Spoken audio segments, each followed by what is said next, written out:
जय हिंद दोस्तों।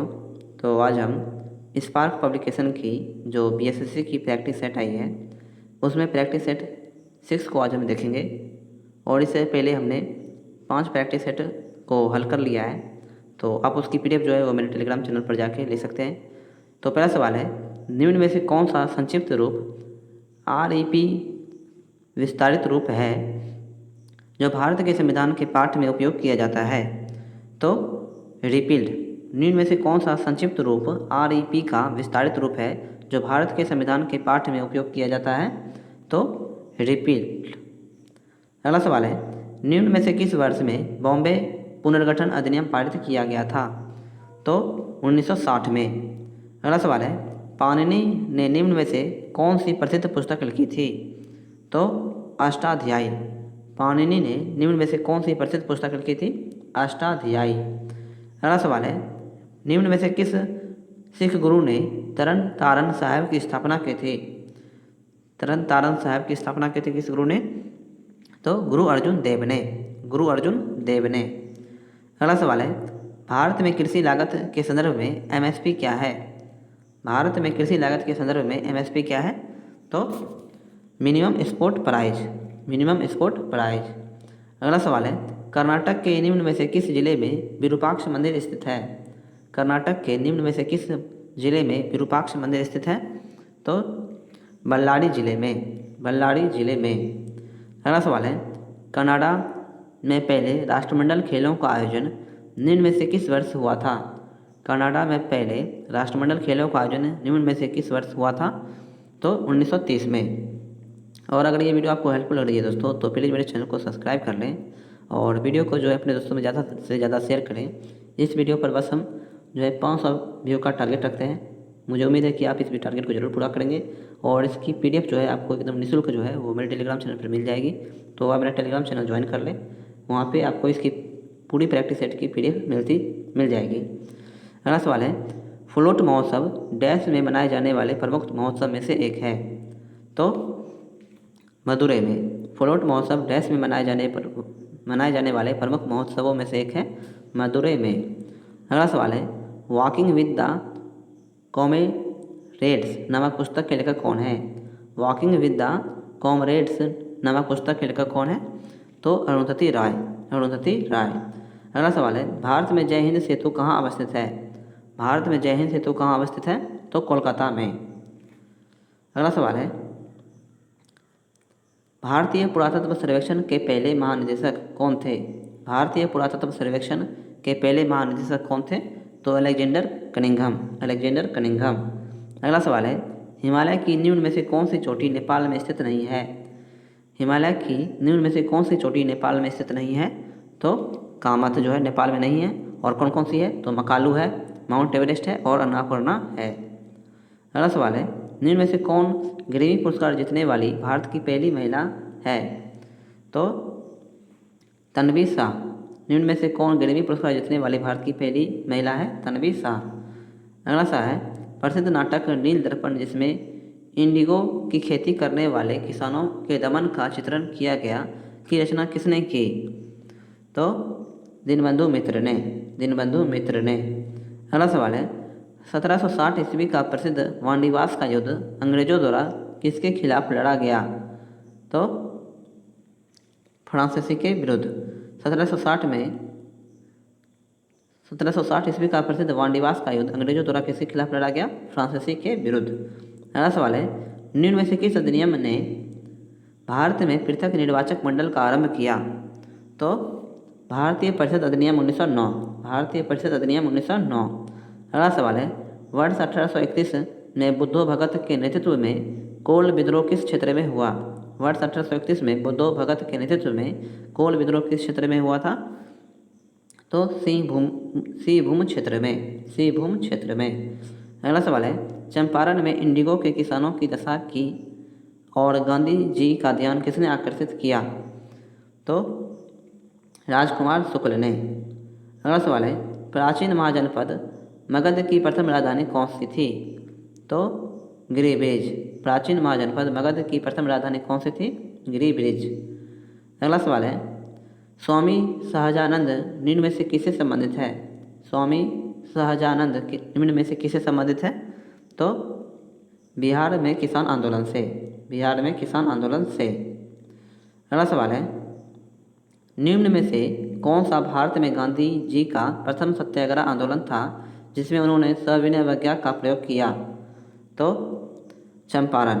निम्न में से कौन सा भारत में गांधी जी का प्रथम सत्याग्रह आंदोलन था जिसमें उन्होंने सविनय अवज्ञा का प्रयोग किया? चंपारण में। अगला सवाल है, निम्न में से किस हडप्पन नगर में जुते हुए खेतों के निशान मिले हैं? तो कालीबंगन में, कालीबंगन में। अगला सवाल है, त्रिरत्न या तीन रत्न जैसे सटीक ज्ञान, सच्ची आस्था और सटीक क्रिया निम्न में से किससे संबंधित है? तो जैन धर्म से। त्रिरत्न या तीन रत्न जैसे सटीक ज्ञान, सच्ची आस्था और सटीक क्रिया निम्न में से किससे संबंधित है? जैन धर्म से। अगला सवाल है, इनमें से किस शासक ने चतुर्थ बौद्ध संगीति कश्मीर में आयोजित की थी? तो कनिष्क ने। अगला सवाल है, निम्न में से किस भारतीय दर्शन ने परमाणु सिद्धांत का प्रतिपादन किया? निम्न में से किस भारतीय दर्शन ने परमाणु सिद्धांत का प्रतिपादन किया? तो वैशेषिक ने, वैशेषिक ने। अगला सवाल है, किस दिल्ली सल्तनत ने रक्त एवं लौह की नीति अपनाई? किस दिल्ली सल्तनत ने रक्त एवं लौह की नीति अपनाई? तो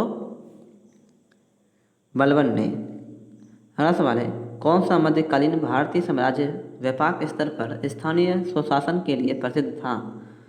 तो चोल। कौन सा मध्यकालीन भारतीय साम्राज्य व्यापक स्तर पर स्थानीय स्वशासन के लिए प्रसिद्ध था?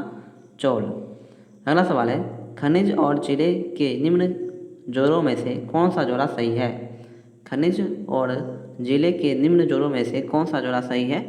तो लाइमस्टोन कैमूर में है। लाइमस्टोन कहाँ है? कैमूर में। अगला सवाल है, निम्न में से किस जिले में बिहार का एकमात्र राष्ट्रीय उद्यान स्थित है? निम्न में से किस जिले में बिहार का एकमात्र राष्ट्रीय उद्यान स्थित है? तो पश्चिमी चंपारण में, पश्चिमी चंपारण में। अगला सवाल है, भौगोलिक क्षेत्र की दृष्टि से जापान का सबसे बड़ा द्वीप है?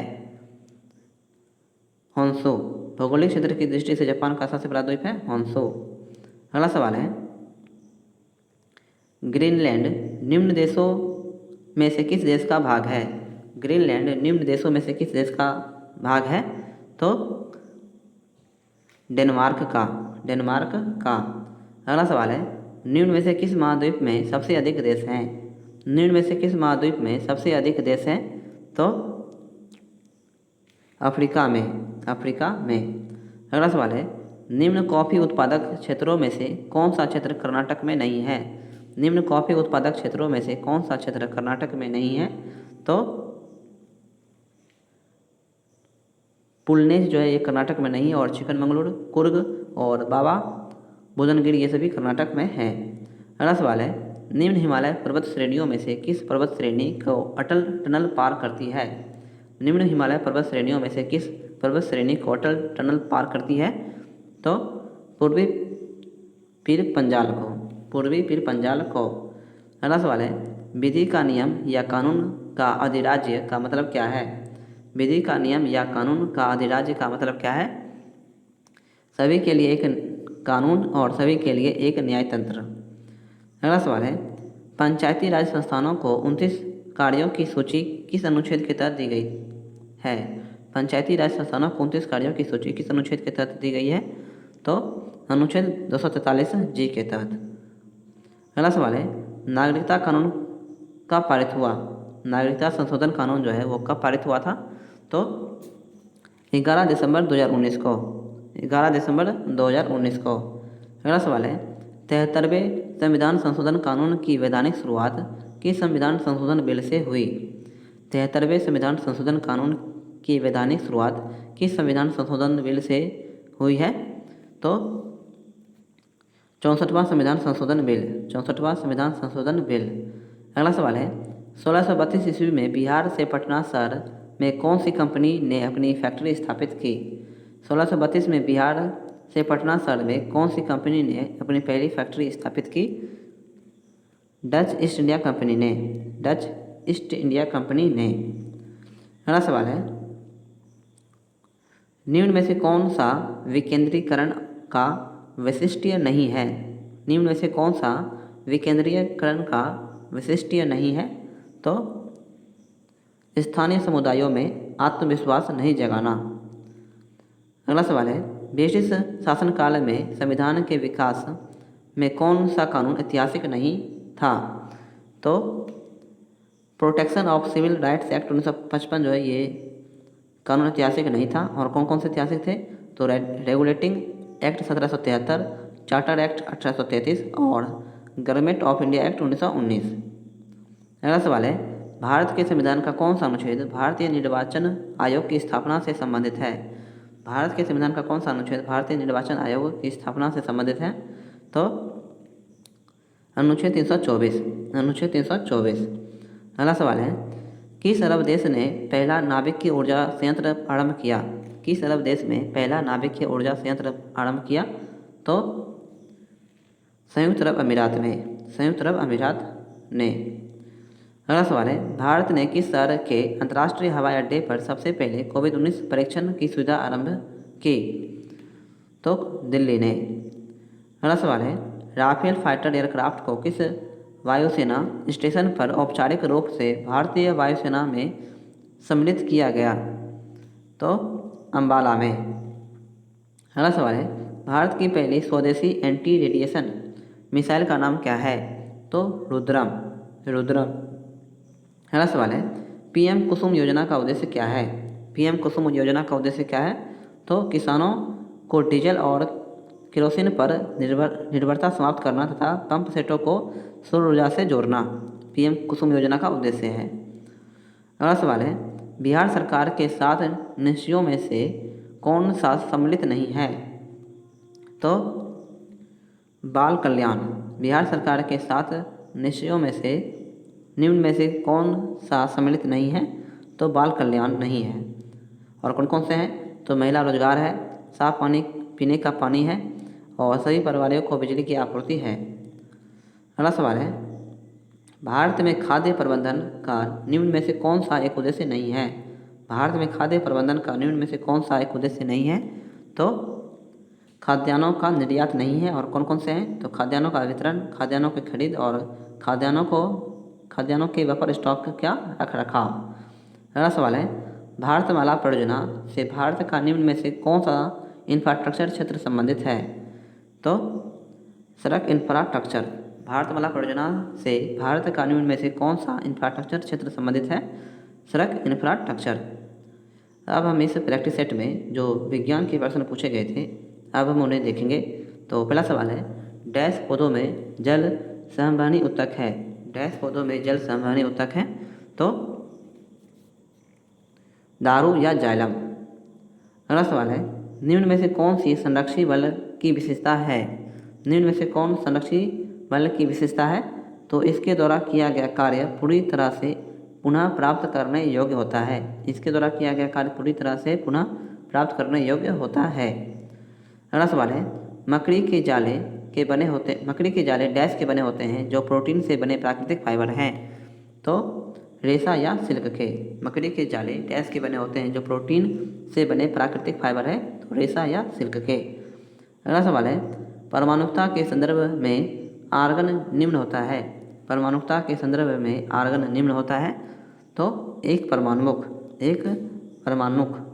अगला सवाल है, ओलोंग डैश का एक प्रकार है? ओलोंग डैश का एक प्रकार है? चाय का। ओलोंग डैश का एक प्रकार है? चाय का। अगला सवाल है, फेरोडे स्थिरांक क्या है? फेरोडे स्थिरांक क्या है? तो सार्वभौमिक स्थिरांक। फेरोडे स्थिरांक है सार्वभौमिक स्थिरांक।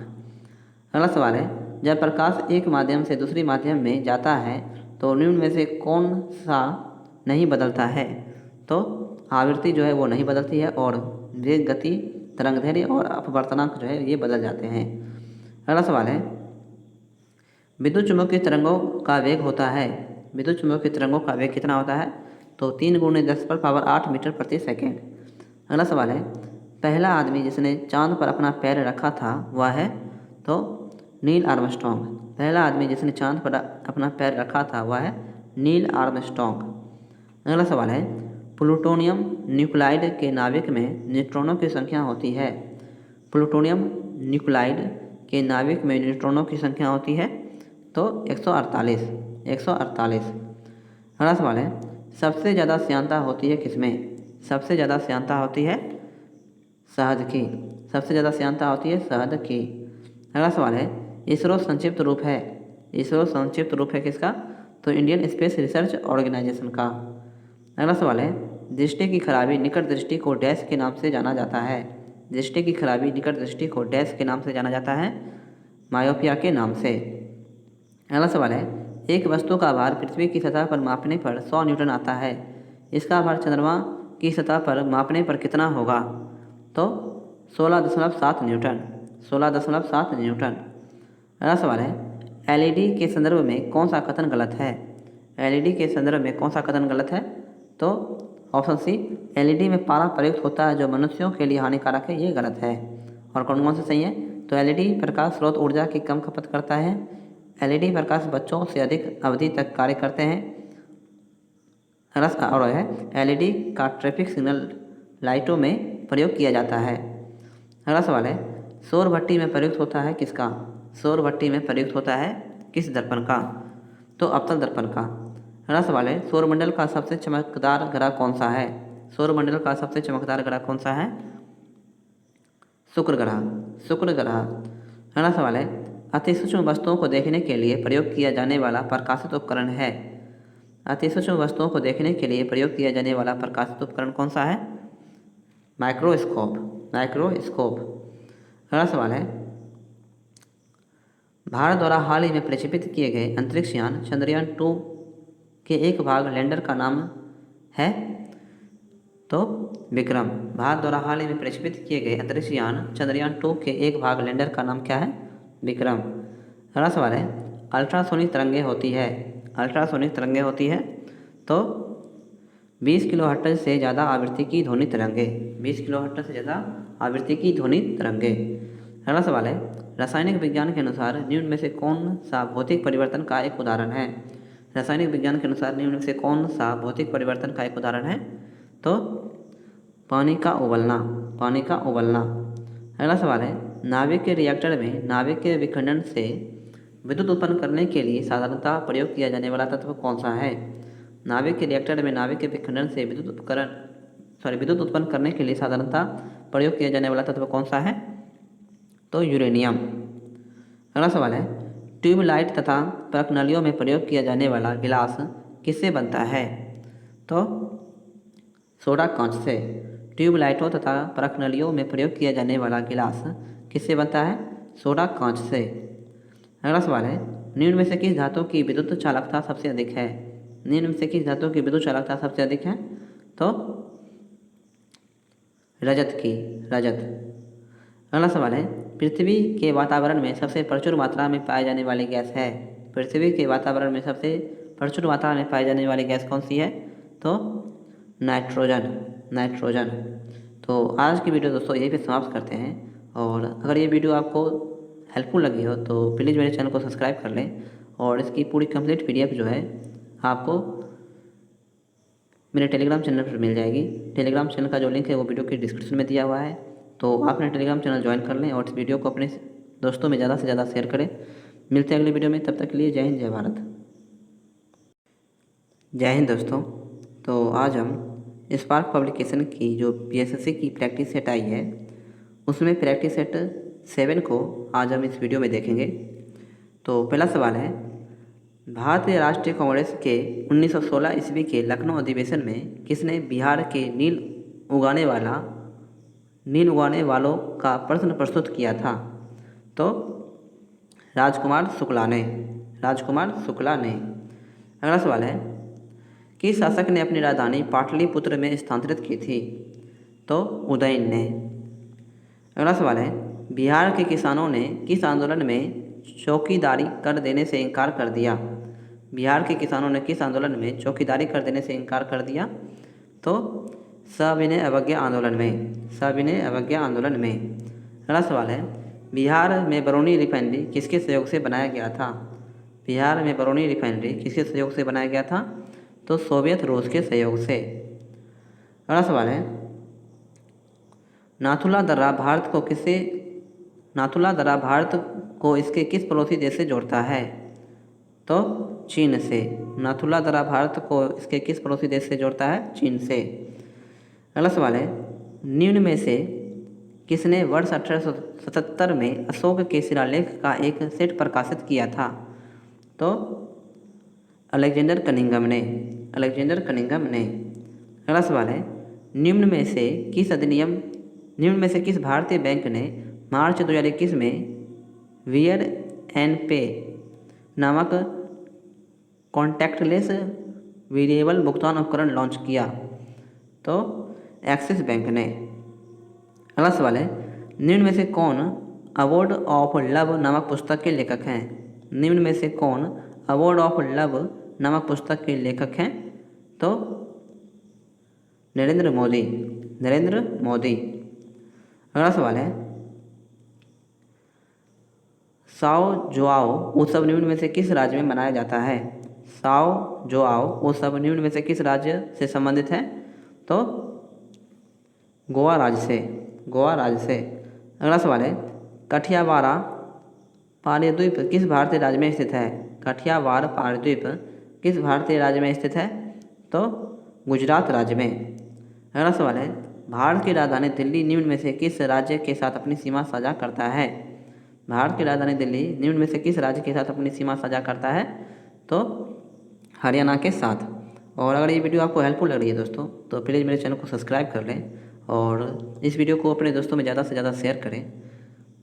और इसकी PDF जो है वो मैं इस वीडियो के डिस्क्रिप्शन में लिंक डाल दूंगा उसका, तो आप इसकी PDF भी ले सकते हैं। और इस वीडियो पर हम 500 व्यू का टारगेट रखते हैं, तो प्लीज़ आप जो इसको पूरा करें। अगला सवाल है, निम्न में से कौन हाउस ऑफ कॉमन्स में सीट जीतने वाले पहले भारतीय थे? निम्न में से कौन हाउस ऑफ कॉमन्स में सीट जीतने वाले पहले भारतीय थे? तो दादाभाई नौरोजी। दादाभाई नौरोजी। अगला सवाल है, सर विलियम जोन्स ने निम्न में से किस वर्ष में कलकत्ता में एशियाटिक सोसाइटी की स्थापना की? तो 1784 में। सर विलियम जोन्स ने निम्न में से किस वर्ष में कलकत्ता में एशियाटिक सोसाइटी की स्थापना की थी? 1784 में। अगला सवाल है, निम्न में से कौन संथाल विद्रोह के एक नेता थे? निम्न में से कौन संथाल विद्रोह के एक नेता थे? तो सिद्धू मांझी। सिद्धू मांझी। अगला सवाल है, भारतीय संविधान के निम्न में से किस संशोधन अधिनियम द्वारा गोवा को राज्य का दर्जा दिया गया तथा दमन और दीव को मिलाकर एक नया केंद्र शासित प्रदेश बनाया गया? तो 56वां संशोधन अधिनियम। 56वां संशोधन अधिनियम। अगला सवाल है, स्वर्ण भंडार गुफाएं निम्न में से किस राज्य में स्थित है? स्वर्ण भंडार गुफाएं निम्न में से किस राज्य में स्थित है? तो बिहार में। बिहार में। अगला सवाल है, 124वां संवैधानिक संशोधन संबंधित है? 124वां संवैधानिक संशोधन संबंधित है किससे? तो आरक्षण से। अगला सवाल है, भारत के प्रथम लोकपाल का नाम क्या है? भारत के प्रथम लोकपाल का नाम है PC Ghosh. PC Ghosh. PC Ghosh. अगला सवाल है, अनुच्छेद 35A के प्रावधान को भारतीय संविधान में शामिल किया गया था कब? अनुच्छेद 35A के प्रावधान को भारतीय संविधान में शामिल किया गया था कब? तो 1954 में। 1954 में। अगला सवाल है, किस राज्य ने हाल ही में मॉब लिंचिंग एवं ऑनर किलिंग के विरुद्ध अधिनियम पारित किया था? तो राजस्थान राज्य ने। अगला सवाल है, अरामको तेल कंपनी किस देश से संबंधित है? अरामको तेल कंपनी किस देश से संबंधित है? तो सऊदी अरब से। सऊदी अरब से। अगला सवाल है, अर्जुन पुरस्कार किस वर्ष से आरंभ हुआ? अर्जुन पुरस्कार किस वर्ष से आरंभ हुआ था? तो 1961 से। अगला सवाल है, निम्न कथनों में से कौन सा कथन सही है? निम्न कथनों में से कौन सा कथन सही है? तो 1 और 2। हड़प्पा का उत्खनन 1921 ईस्वी में किया गया था और वर्तमान में हड़प्पा पाकिस्तान में स्थित है। अगला सवाल है, निम्न में से कौन सी नदी सप्त सिंधव में समाविष्ट नहीं थी? निम्न में से कौन सी नदी सप्त सिंधव में समाविष्ट नहीं थी? तो साबरमती नदी। और कौन कौन सी नदियाँ थी? तो झेलम थी, रावी थी और चिनाब थी। अगला सवाल है, चंद्रगुप्त मौर्य ने सेल्यूकस को बख्शिश के रूप में क्या दिया था? चंद्रगुप्त मौर्य ने सेल्यूकस को बख्शिश के रूप में क्या दिया था? तो 500 युद्धक हाथी, 500 युद्धक हाथी। अगला सवाल है, निम्न में से कौन सा जोड़ सही नहीं है? निम्न में से कौन सा जोड़ सही नहीं है? तो आर्यभट्ट वृत्त संहिता ये गलत है। और कौन सी सही है? दंडी, जस कुमार चरित, विष्णु शर्मा पंचतंत्र के लेखक हैं। आभास, स्वप्न, वास्तवता के लेखक हैं। अगला सवाल है, विग्रहराज चार ने अजमेर की 2.5 दिन का झोपड़ा नामक मस्जिद के पहले किसका निर्माण किया था? तो कॉलेज का। विग्रहराज चार ने अजमेर की 2.5 दिन का झोपड़ा नामक मस्जिद के पहले किसका निर्माण किया था? कॉलेज का। अगला सवाल है, किसने भारत में सूफी के चिश्ती संप्रदाय की स्थापना की थी? किसने भारत में सूफी के चिश्ती संप्रदाय की स्थापना की थी? तो मोइनुद्दीन चिश्ती ने, मोइनुद्दीन चिश्ती ने। अगला सवाल है, शिवाजी के शासन तंत्र में विदेश मंत्री डैश के नाम से जाना जाता था? शिवाजी के शासन तंत्र में विदेश मंत्री डैश के नाम से जाना जाता था? तो सुमंत के नाम से, सुमंत के नाम से। अगला सवाल है, किसकी सहायता से हैदर अली ने 1755 ईस्वी में डोंडीगुल में एक आधुनिक शस्त्रागार की स्थापना की थी? तो फ्रेंच विशेषज्ञ के, फ्रेंच विशेषज्ञ। अगला सवाल है, मद्रास में रियायतवाड़ी पद्धति को किसने आरंभ की थी? तो थॉमस मुनरो ने, थॉमस मुनरो ने। अगला सवाल है, किसने कहा था कि 1857 की घटना का आरंभ धर्म के संघर्ष के रूप में हुआ था और उस घटना का अंत स्वतंत्रता संग्राम के रूप में हुआ? तो डॉक्टर M.N. सेन ने, डॉक्टर S.N. सेन ने। अगला सवाल है, पाटलिपुत्र में बुलाए गए प्रथम जैन संगीति के अध्यक्ष कौन थे? पाटलिपुत्र में बुलाए गए प्रथम जैन संगीति के अध्यक्ष कौन थे? तो स्थूलभद्र, स्थूलभद्र। अगला सवाल है, 1922 ईस्वी के भारतीय राष्ट्रीय कांग्रेस के गया अधिवेशन के अध्यक्ष कौन थे? तो C.R. दास। 1922 ईस्वी के भारतीय राष्ट्रीय कांग्रेस के गया अधिवेशन के अध्यक्ष कौन थे? C.R. दास। अगला सवाल है, निम्न में से सबसे लंबी पर्वत श्रृंखला है कौन सी? निम्न में से सबसे लंबी पर्वत श्रृंखला है कौन सी? तो रॉकीज। अगला सवाल है, क्रॉल एक प्रकार का निर्मित संरचना है। क्रॉल एक प्रकार की निर्मित संरचना है दक्षिण अफ्रीका की, दक्षिण अफ्रीका की। अगला सवाल है, कौन सा वैश्विक सम्मेलन ग्रीन हाउस गैस उत्सर्जनों में कमी के लिए आयोजित वैश्विक समझौते की दशा में पहला कदम था? तो क्योटो 1997, क्योटो 1997। अगला सवाल है, विश्व का सबसे शुष्क रेगिस्तान कौन सा है? विश्व का सबसे शुष्क रेगिस्तान है तो अटकामा रेगिस्तान। अगला सवाल है, तुम्बालपल्ले खदान जिसे दुनिया का सबसे बड़ा यूरेनियम का भंडार माना जाता है अवस्थित है? तो आंध्र प्रदेश में। तुम्बालपल्ले खदान जिसे दुनिया का सबसे बड़ा यूरेनियम का भंडार माना जाता है अवस्थित है आंध्र प्रदेश में। अगला सवाल है, ज्वार सुरंग का निर्माण निम्न में से किस दर्रे के अंतर्गत किया गया? ज्वार सुरंग का निर्माण निम्न में से किस दर्रे के अंतर्गत किया गया है? तो बनिहाल दर्रे के, बनिहाल दर्रे के। अगला सवाल है, दक्कन ट्रेप पठार का गठन किस काल में हुआ था? दक्कन ट्रेप पठार का गठन किस काल में हुआ था? तो क्रीटेशियस में, क्रीटेशियस में। अगला सवाल है, पश्चिमी घाट उत्तर पूर्वी क्षेत्र की पहाड़ियों और अंडमान एवं निकोबार द्वीप समूह में पाए जाने वाले वनों को चुनिए। तो उष्णकटिबंधीय सदाबहार वन। पश्चिमी घाट उत्तर पूर्वी क्षेत्र की पहाड़ियों और अंडमान एवं निकोबार द्वीप समूह में पाए जाने वाले वनों को चुनिए। तो उष्णकटिबंधीय सदाबहार वन। अगला सवाल है, निम्न में से कौन सा बिहार के भूगर्भीय इतिहास में सबसे नवीनतम है? तो बिहार का मैदान। अगला सवाल है, पुरानी जलोढ़ मिट्टी या भंगुर बिहार के निम्न में से किस क्षेत्र में पाई जाती है? पुरानी जलोढ़ मिट्टी या भंगुर बिहार के निम्न में से किस क्षेत्र में पाई जाती है?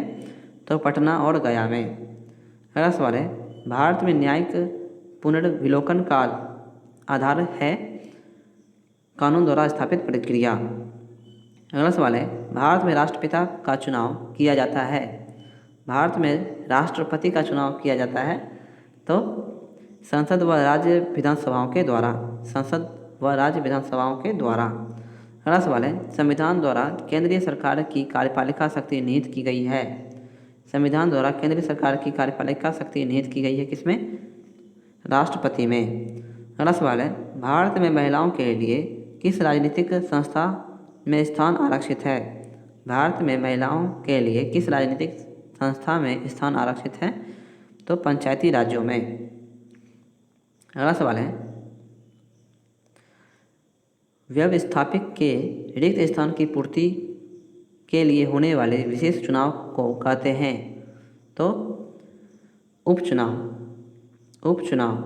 अगला सवाल है, सामुदायिक विकास कार्यक्रम आरंभ हुआ था। सामुदायिक विकास कार्यक्रम आरंभ हुआ था कब? तो 2 अक्टूबर 1952 को। अब हम इस शिफ्ट में जो विज्ञान के प्रश्न पूछे गए थे अब हम उन्हें देखेंगे और इसकी PDF फाइल मैं अपने टेलीग्राम चैनल पर भी डाल दूंगा दोस्तों, तो आप मेरा टेलीग्राम चैनल भी ज्वाइन कर लें। और अभी तक आपने अगर मेरे चैनल को सब्सक्राइब नहीं किया है दोस्तों तो प्लीज़ मेरे चैनल को सब्सक्राइब कर दें ताकि मैं आपके लिए और ऐसी वीडियो बना सकूँ। तो पहला सवाल है विज्ञान का, काला आजार रोग डैश के कारण होता है? काला आजार रोग डैश के कारण होता है? तो प्रोटोजोआ के कारण। अगला सवाल है, ग्लाइकोजन नामक पेप्टाइड हार्मोन डैश द्वारा स्रावित होती है? ग्लाइकोजन नामक पेप्टाइड हार्मोन डैश द्वारा स्रावित होती है? तो अग्नाशय के द्वारा। अगला सवाल है, एक फ्यूज निम्न में से किससे विद्युत परिपथ की सुरक्षा करता है?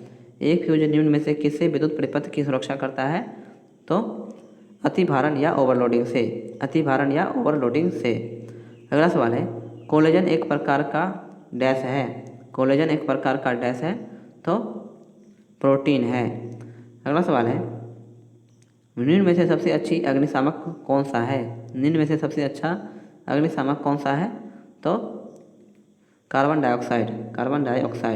अगला सवाल है, फुलेरिन अथवा बकीबॉल डैश कार्बन परमाणुओं का बना होता है? फुलेरिन अथवा बकीबॉल डैश कार्बन परमाणु का बना होता है? तो 60 कार्बन परमाणु का। अगला सवाल है, अधिक ऊंचाइयों पर द्रवों का क्वथनांक क्या होता है? तो घटता है। अगला सवाल है, निम्न में से कौन सा कोशिका घटक कोशिका में दाखिल होने वाले जीवाणुओं को नष्ट करता है? तो लाइसोसोम। अगला सवाल है, शरीर में लौह की कमी होने से क्या होता है? तो रक्ताल्पता। अगला सवाल है, मानव शरीर का सामान्य तापमान कितना है? तो 98.6 डिग्री फ़ारेनहाइट। 98.6 डिग्री फ़ारेनहाइट या 37 डिग्री सेल्सियस। अगला सवाल है, आंत्रज्वर रोग मानव शरीर के किस अंग को प्रभावित करता है? आंत्रज्वर रोग मानव शरीर के किस अंग को प्रभावित करता है? तो आंत को। अगला सवाल है, कार्बनिक कृषि एक ऐसी कृषि प्रणाली है जिसमें? तो ऑप्शन 3